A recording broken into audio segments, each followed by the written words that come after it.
Hello and welcome to week 2 of Off Angle by AVGL, powered by Respawn. I am Philip Pompetti, the director of marketing here at AVGL. And joining me this week, as he will every week since today, is Hollis Bain. How are you, Hollis? Doing well, Philip. Doing well. All right. How about you? Fantastic. As our CM for CSGO, we're going to jump right in to some news and recap for AVGL. What do you got for us this week? This week, as the same as last week, we have our prediction competition still going on for our wonderful Respawn partners. They're nice enough to hit us up with some chairs, and the winner of the prediction competition that we have right now will be getting one of these lovely gaming chairs that Philip and I are both sitting in right now. Yes, these Respawn chairs are awesome. They're Yep. they've got support for the lumbar, which I love. If you're like me and you work in an office all day long, you come home and you're working on stuff on your computer all day long, you're putting in 10, 12, 14 hours a day, sitting down, having lumbar support, an adjustable cushion like the Respawn chairs offer to help you maintain that proper posture is amazing. These are super comfortable chairs. We love having them sponsor us. We love the chairs themselves. So make sure you jump into that prediction on avglcollege.org. Excuse me. Join that prediction. Make your picks. If you're competing in the league this year, or you know what you're talking about, definitely make sure you go over there and do that. It's super easy to be in the running for this chair. Who's our leader for this week, Hollis? Still the same as last week, Philip. Okay. We got Initiate Suk and Master 90119 coming in at second. Both of them are around like 76, 73%, and Retro's actually hopped up right now, currently, since this is live updated. He just hopped up to 74%. Awesome. So if you guys want to start predicting, it's percentage based, so don't feel like you're left out or behind or anything. You can go ahead and start predicting on matches for the rest of the season. So that's awesome. Yeah. Next piece of big news we have is going to be AVGL hosting our annual League of Legends tournament with the LAN finals at DreamHack Austin. That is huge news. We're really excited to be partnered with DreamHack this year and be able to host this event once again. So that registration is actually free. Free AVGL registration for the League of Legends tournament. Open until March 24th. The group stages are going to start on the 30th of this month. And right after that, all the teams who make it to the finals, we're going to see them at DreamHack Austin, live on stage in front of a huge crowd. It's awesome. If you play League of Legends, you want to get involved in the scene, you think you got what it takes, head over to AVGL College, register for the tournament, and we will see you at Austin. Time to jump into our weekly winners for the second week of AVGL Counter-Strike. The first one is going to be KSU versus Boulder. Hollis, why are KSU the winners here? So KSU is our first choice for our weekly winner. Mine mainly because these two teams are insane collegiate powerhouse teams. This match was actually super important to see how well each team did in the split. By far their hardest match, I think, coming in at week 2, really early here. And for Kennesaw, it was a huge win. CU Boulder has a reputation already building in the collegiate esports scene as one of the best teams around. I think they're number 3 right now in CSL, and KSU being in the southeast region really puts a name for Georgia out there in the scene. So I think Kennesaw going up 2-0 and CU Boulder going down 1-1 was a huge deal this week. Any implications on the playoff picture with that loss from Boulder? Yeah, a little, but each team is actually so much better than their future matchups. I think that I think CU Boulder, this may be their only loss, and KSU, I think they may go undefeated. That's just my prediction. If they lose anything, it's only one more match. So I think both these teams have a very good chance of going into the top seeded positions for playoffs. Again, this was huge for playoffs. This determined, I think, the top seed for this group. Excellent. Jumping into our next weekly winner, that's going to be UBC versus UCLA, a clash in the North American continent. We got the Canadians at UBC against the Americans at UCLA, with UBC coming out on top. Why are they our winners for this week? So UBC is actually insane. Okay, they're one of my top picks for this season, along with CU Boulder, UCF, and KSU. GSU. So they're up there in like my top 10 for making playoffs and going far deep into playoffs. And that's because they have a CSGO ESEA main team as well as a CEVO main team, and they are intermediate in ESEA, but main in CEVO. So their intermediate team is actually undefeated in ESEA. Wow. And their UCLA Bruins are also top competitors in the nation. They play very, very well, very cohesive squad. And to lose to UBC here, I think was super impactful for the rest of the season. Each team is now, or UCLA is 1-1, UBC is 2-0. It's another KSU versus CU Boulder situation. Both of these games, by the way, Philip, were 2-1. Went to the third map, very close, super tight, and some of our MVPs will be coming out of this one. So definitely looking forward to diving deeper into it. Absolutely. Those are going to be our 2 weekly winners for the second week of AVGL Counter-Strike. Again, that nod goes to KSU and UBC with the big wins this week.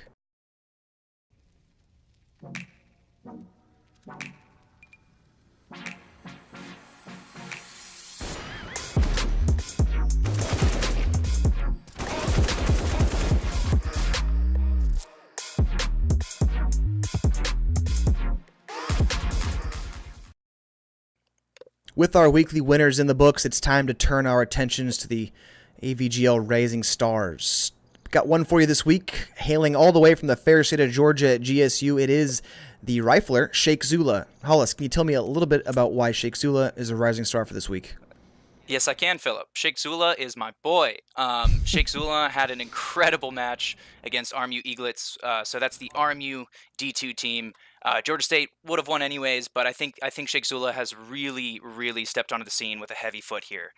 He's very new to the GSU squad, the newest player. I think he's taken over IGL role as well as just straight up rifling, entering, what have you.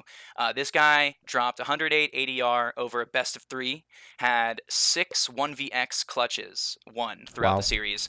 By far the most we've seen in a best of 3 this season. And so, he was dropping 17 efficacy, 60 frags. That's about a 20 bomb every game. Incredible new player to the GSU squad. Is he a rising star because of the way he plays individually, or does he have that kind of really good team play around him to help set him up? Is he being lauded as the star of this squad, or is he set up to perform the way he does?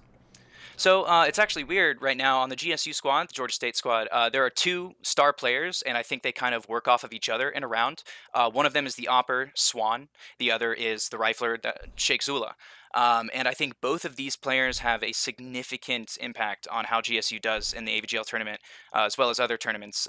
Since Sheikh Zula is so new, and since Swan has been on the team since the start of it, I think Sheikh Zula coming in hot is huge momentum-wise. I think his rifling and IGL skills on T side are tip top. They're the best of the best. I've actually played a lot of games with Sheikh Zula.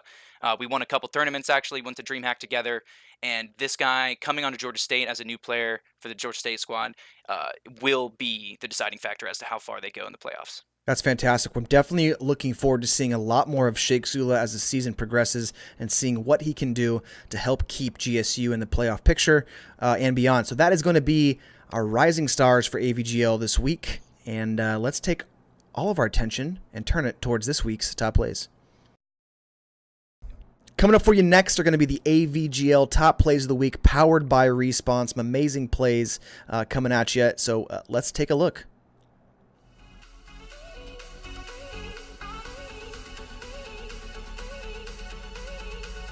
That is what we're seeing right now. Yep, they are sliding up middle together as a unit, but the Virus playing a really nice angle at a distance with the M4, not going to really allow them to swarm him. So this will be 11-1 in favor of him.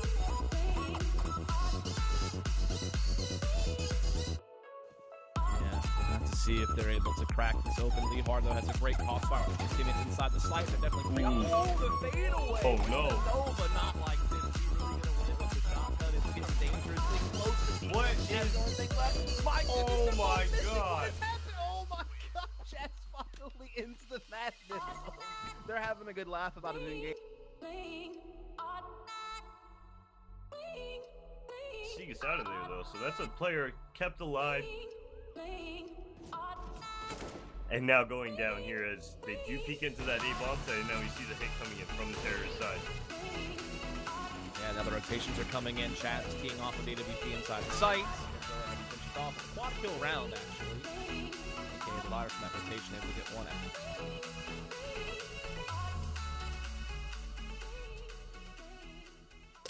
All right, we've got a special treat for you next. We're going to jump right into the AVGL off angle. Hollis and I are going to be taking a little bit of time to explore some more of the title of CSGO itself. We're going to drop some of the AVGL news for the time being, as much as we love it, and talk a little bit about what's been going on in the world of pro Counter-Strike today. So let's get right into it. Hollis, what do you say? I say let's do it. I think the first let's item do it. on the docket actually is Mouse Sports taking Star Ladder. I think that's huge. Huge. Yeah. So as we've all seen, if you guys follow the competitive scene for the professional Counter-Strike, Rops, actually a new addition to the lineup, killed it. Absolutely killed it. Him and Chris J. Chris J, of course, an older player on the Mouse Sports lineup. Both of these players absolutely went in, Philip. Yeah, absolutely. It's really interesting to see kind of how the dynamic work out, because you do have that. You've got that long tenured veteran in Chris J, who's actually the last original standing member of that Mouse Sports roster with Nico from 2.5 years ago. So definitely exciting to see him kind of pick up form. And something I think that is important to note about that player in particular is that if you look at his history as on Mouse Sports and as a Counter-Strike player, he's gone from support to entry. He's gone from entry to Opper. He's gone from Opper to IGL, IGL back to Opper back to IGL to rifle. Yeah. He's kind of redefining what it means to be a utility player, and it's awesome. And he seems to be really talented and really gifted at adjusting his play style to accommodate the stars he has around him. So we talk a little bit about Rops being brought on in the offseason, the young Estonian player who kind of made a name for himself in FPL. Awesome to see him and Oscar kind of pick up the slack here and take the reins for this team and start to make those big plays. But this is definitely an event that you have to say Chris J had the most impactful and meaningful plays this event. And I think that goes without saying, especially that performance in the playoffs against Na'Vi to get them into the final. That was huge, absolutely huge. Yeah, I definitely agree. I think you mentioned the IGL swapping roles. That's just because their lineup has been just crazy dynamic over the past couple years, ever since the Nico lineup was in and out. And Chris J, the last standing member of that, like, he takes the reign like no other Opper I've ever seen. He's got Oscar right there as the primary Opper, I think, right now. True. But he can pick up an op, change around. He can pick up a rifle, change around, deagle, whatever. This guy's starting to look more and more like Nico every day. I think his 80 ADR over the entire tournament really speaks truly to that. His other teammates sticking right up there around 80, except for Stico, and it just proves how effective he is at guiding his team mentally through a tournament when you have to face teams like Na'Vi with Simple and all that. So yeah, and we talk a lot about parity. We talk a lot about kind of having a lot of parity when you look at the ADR for Mouse Sports. Everyone at one point in time on Mouse Sports picked up the slack and played a contributing factor towards getting that W and closing out Star Ladder. But we did just make a brief mention of Simple there, and I'd actually like to kind of turn our attention towards them, because I don't think that you have Na'Vi in the finals if it's not for Simple, especially when you've got a player like Zeus, where essentially Na'Vi is just dragging a dead body behind them round around. He's absolutely having no impact on the grand scheme of things. I think his tactics have been at the very best forced on a team that is struggling to adapt to them, and at the very worst completely ineffective in the server. So without Simple, I don't think that this team is not only are they not a finals bound team, I don't think they're in the discussion for even being a playoff bound team. I think this is a group stage exit team without Simple, which only makes his performance, his repeated 30 bombs, that much more impressive. Yeah, it's kind of sad to see how Zeus came from Gambit after winning a major, trying to implement similar tactics, not the same, have you, because he has different players, and he knows that, but he was trying to implement the same style of offense that Na'Vi has not been used to for a long time, ever since the Na'Vi SK era, where they were both in Katowice grand finals, knocking each other out in overtimes, like 22-23 or 22-19, what have you. Like, that was a style of offense that Zeus knew how to play well with this lineup on Na'Vi. And Simple, this kid just frags. Like, it doesn't matter who's the IGL of Na'Vi. He's had his up and downs, of course, but ever since he's entered into the lineup, I think his role needed to be what it was in this tournament, and that is just the star turret defender slash star offensive player who just uses a little utility at the beginning of the round and just tries to get those dynamic entries. And Zeus, I think, plays a little differently than what he's used to from Gambit and what he's used to from Na'Vi for that to be super effective for the rest of the team. Of course, Simple's going to get in there and frag. This guy had 98 ADR compared to the second best Flamey at 80. Flamey's always, I mean, he's a consistent player, very consistent, but when Simple's going plus 37 over the entire tournament, something needs to change, especially when Zeus is negative 24. Yeah, Um, could not agree more. And it's even what's crazy to think about is that this is one of the first times we've seen, not just in esports, but in most professional sports, where a player from the losing team of the championship, of the finals, actually receives the MVP for the tournament. So that, if that's not a testament to exactly how talented, I mean, I think it goes without saying. I don't think you can really make the argument that there's anyone else in the world that's better right now at the game of Counter-Strike than Simple is on Na'Vi. Yeah, I mean, there's definitely contenders, but I think comparing this year's performance, so around the same time last year was ESL One New York. It was a little later in the year, but still, it was around the same time. That was when he first got on Na'Vi, right? As like his first huge tournament. He actually picked up 90 ADR in that tournament. His rating was 1.25.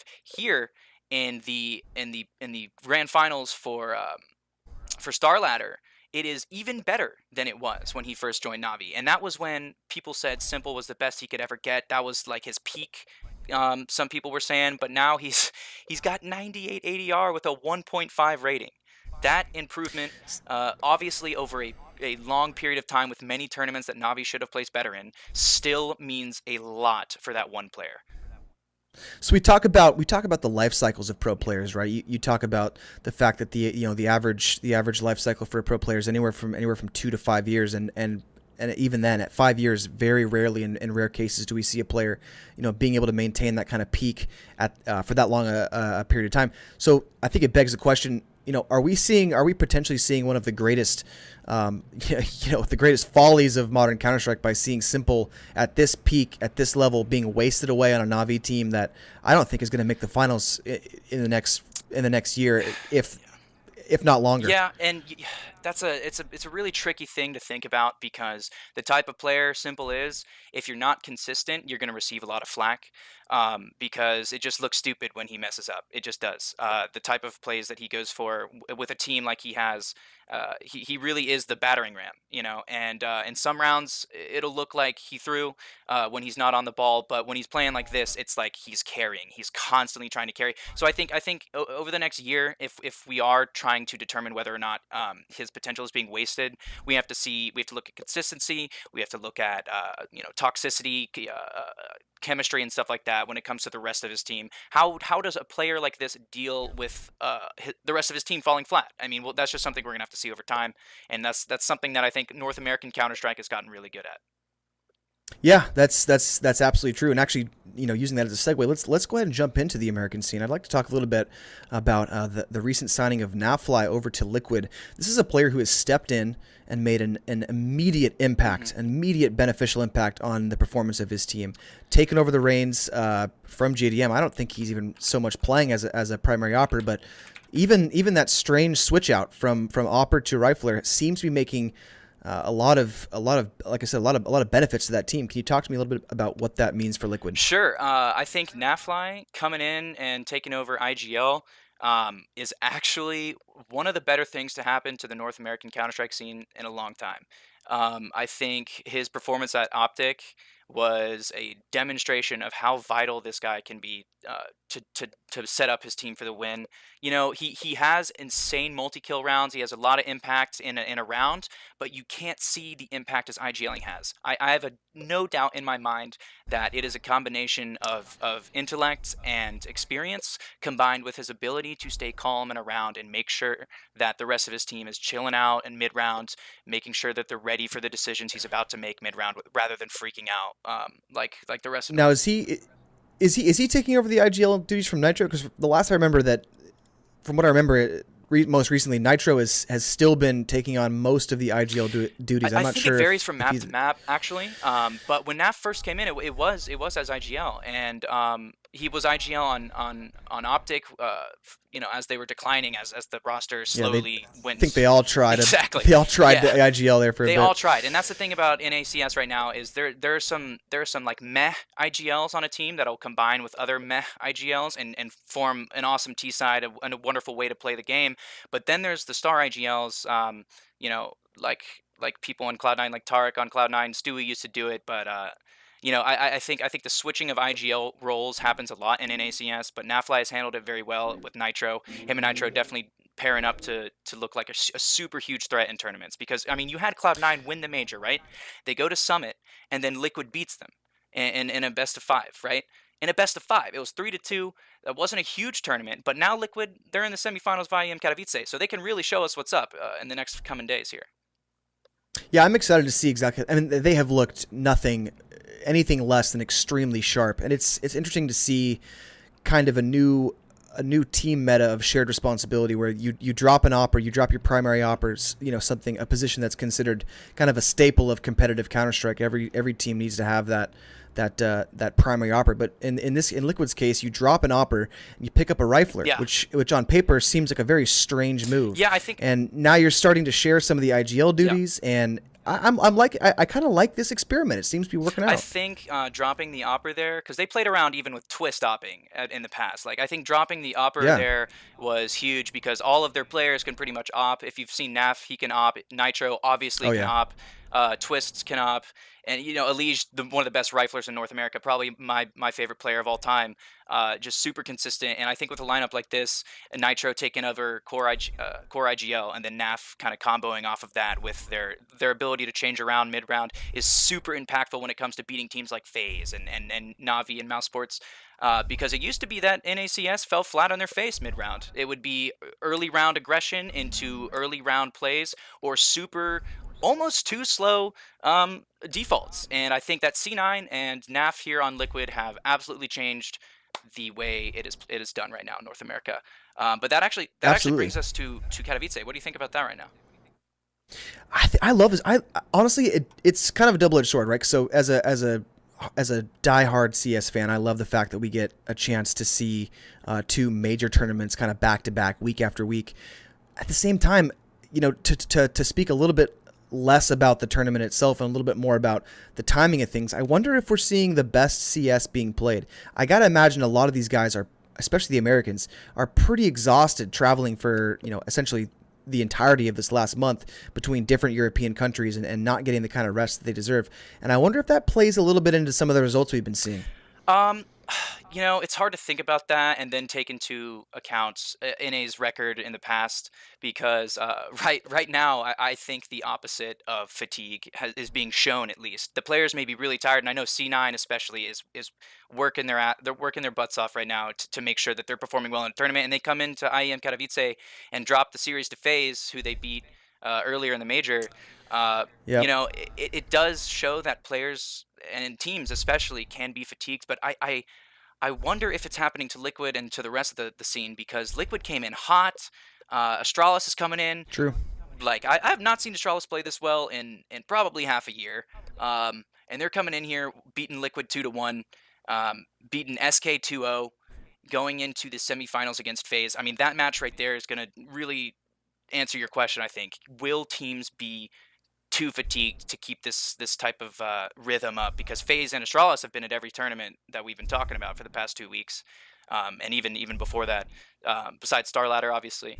But I don't see any of these teams slacking off, if you will, in the semifinals here at Katowice. I could agree more, and I think that the FaZe and Cloud9 matchup is quickly becoming one of the hottest rivalries right in 2018, and at least in the last couple of years.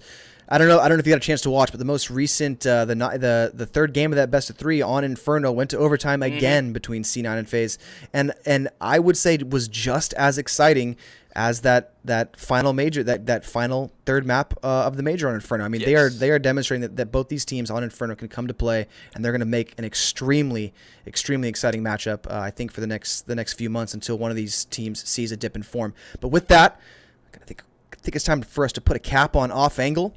Coming up next, we've got where you can find AVGL this next week. A brief recap of what we talked about, and we'll make sure that we keep you informed with all things AVGL. Again, you can find us avglcollege.org for your predictions. Again, winner of that is going to be receiving a Respawn chair. These are awesome chairs, so we hope to see you over at the website to make your predictions. With our Off Angle officially in the books, it's time to talk a little bit about where you can find AVGL this next week. Key matchup for CSGO is going to be UCSC versus Georgia Southern. Do not forget to tune in to Twitch Sundays, 8 p.m. Eastern for that big matchup. That is going to be awesome. Really excited to see UCSC put together what they can against a white-hot Georgia Southern team right now. If I remember correctly, both these teams are 2-0. It's going to be a good matchup. Yep. Looking forward to seeing them compete. Do not forget also, for our AVGL fans out there, we do have Smite and Paladin seasons coming up. Again, head over to avglcollege.org for all the information you're going to need there. From our sponsors at Respawn, thank you very much for tuning in to another episode of Off Angle by AVGL. I am Philip Pompetti. My co-host is Hollis Bain, as always, and we will see you next week.